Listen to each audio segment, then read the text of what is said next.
Bonjour, abordons aujourd'hui les questions les plus fréquentes dans le cadre d'une succession. Si vous vous demandez combien de temps il faut pour obtenir un certificat d'hérédité, la réponse est environ 5 à 6 semaines après votre rendez-vous avec nous. Avec ce document, vous pourrez facilement vendre un véhicule, accéder à des fonds bancaires ou réclamer des montants d'assurance vie, simplifiant ainsi la gestion de la succession. Le dépôt de la déclaration de succession et le paiement de l'impôt doivent avoir lieu dans les 6 mois suivant le décès. Dès le premier rendez-vous, une mise au point stratégique est arrêtée. Chaque nouvelle étape est prévue. Le délai moyen d'une succession à l'étude est d'environ 3 mois et demi.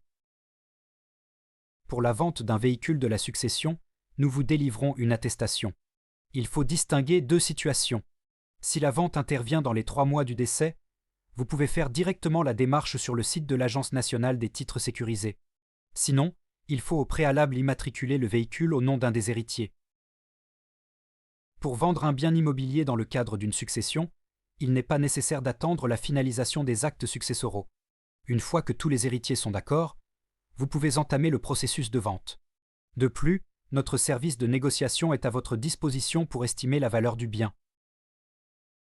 Le droit français protège la part d'héritage des enfants et, dans certains cas, du conjoint survivant. Ce qu'on appelle la réserve héréditaire est la part de l'héritage que le défunt ne peut pas retirer à ses héritiers privilégiés. Par exemple, un enfant unique est assuré d'hériter d'au moins la moitié du patrimoine. Avec 2 enfants, ils reçoivent ensemble les 2 tiers, et avec 3 ou plus, ils se partagent les 3 quarts. Quant au conjoint survivant sans enfant, il a droit à un quart de la succession. Lorsqu'il est question de succession, il faut savoir que des droits de succession peuvent être dus. Ces droits sont déterminés après déduction d'un abattement basé sur le lien de parenté avec le défunt. Chaunet et associés se chargent de la déclaration fiscale et du calcul de l'impôt.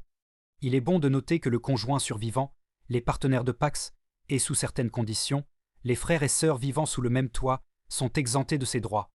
Compte tenu de la complexité des règles fiscales, qui évoluent constamment, et des risques de pénalité, une grande attention est portée à cette étape.